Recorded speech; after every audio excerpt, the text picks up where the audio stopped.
Good afternoon. We are at PRI 2018 in Indianapolis, and we're doing an autograph session right now with Kelly Clontz. Kelly drives a really fast motorcycle. NHRA Pro Stock motorcycle. NHRA, yeah, I'll let you tell. Ashley Sanford. Sam, what do you drive, Ashley? Right now I compete in Australia and looking to compete in the States, the Top Fuel Dragster. Awesome. And you probably know who this young lady is, Erica Enders. Erica, tell them what you do. I drive NHRA Pro Stock and NHRA Pro Mod. Exactly. So we have amazing women this weekend in our booth, just like these three, that are at the top of their game in racing, and they're well known and they're looked up to for what they've done. So why don't you, Kelly, tell us a little bit about how did you get started racing, and like, where do you live? I'm from Southern Maryland. I got started racing with my husband back in 2003 at the bracket level, and in 2017 I raced 4 events in Pro Stock motorcycle, and then 2018 we raced a full season, and we're looking to run a full season in 2019. Okay, and like where do you race? Where does that series take you? All over the United States. We don't race locally anymore, right. So we race like Virginia would be a close one to us, Reading, Pennsylvania, Charlotte. Okay. But then we're also Pomona, Las Vegas, yeah. Denver, you name it, we're all over the place. So they can find where you're going to be on the NHRA site, I'm sure, yes. The schedule, and then you could go watch her in action, which would be cool. Oh, so yeah. Erica, you're well known, people know your story, but maybe we've got some listeners that don't. So why don't you tell us a little bit about yourself? Born and raised in Houston, Texas. My sister and I grew up watching our dad drag race at a kind of like a hobby sportsman level. So we were at the track every weekend.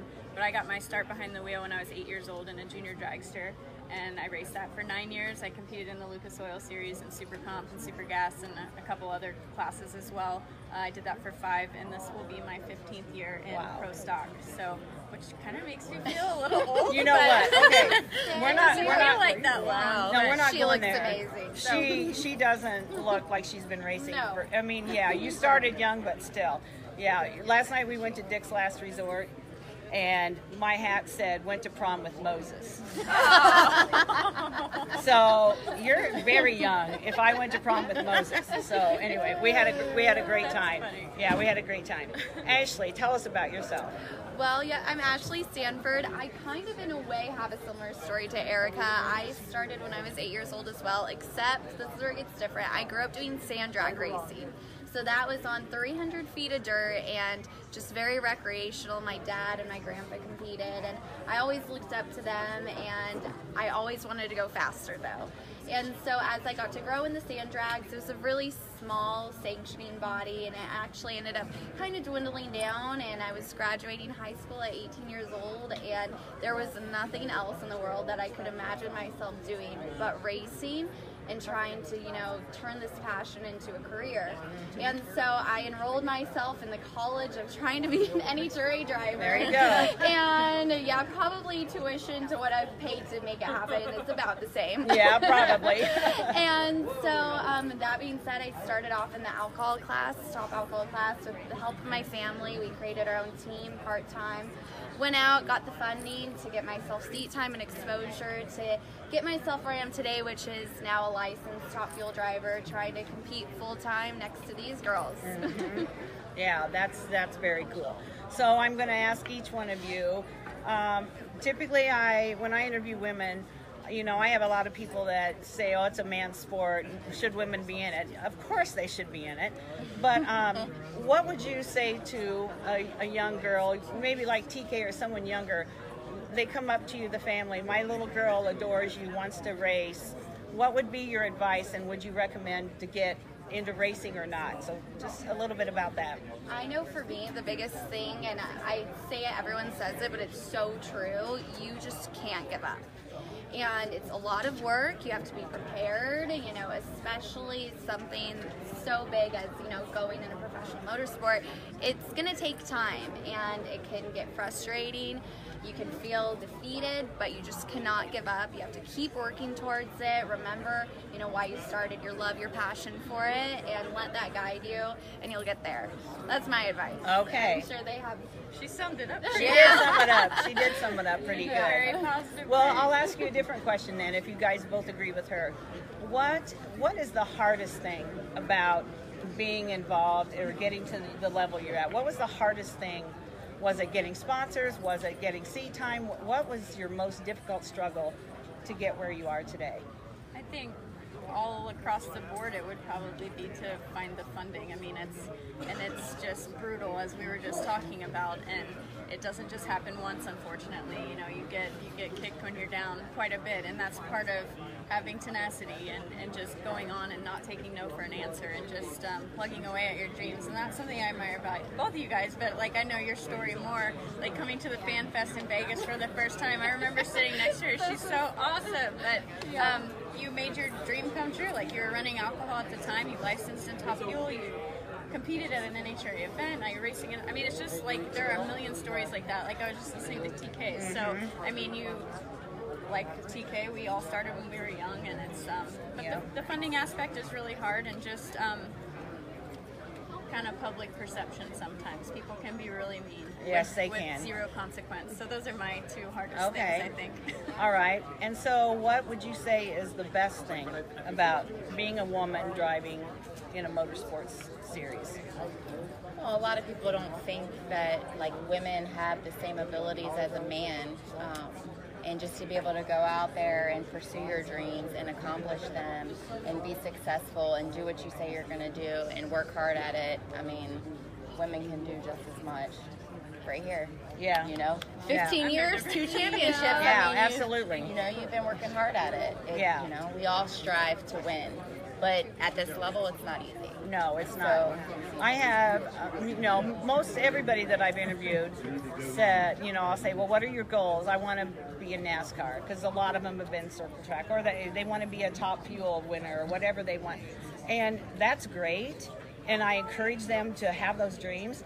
Reality is, there's not very many of you there, is there? No. So I did a kind of a free masterclass series where I interviewed women about careers in motorsports, because I want these girls to not just give up if they're not the driver at the level they want. I want them to be able to run a motorsports team, be the marketing person, do whatever it is that they might have another passion about. Mine would be accounting. I'd be the accountant in the office telling you can't buy that car. But that's the thing. It's great that you're the drivers. We're excited that you're all here more than you know, but everybody can't be the driver. Right. And so there's jobs for everybody. Go to school, get your education. Another thing, you don't start at the top, do you? No, you started. You got to claw your way up. Right. And some of the mentality, even for kids getting out of college, is I'm going to have the corner office and the big salary. Doesn't happen. And it's harder in a sport because there's so many people that love it and strive for it, and there's only this many that make it to the top. So, yeah. What else would you like to share with the people that are watching about being a woman?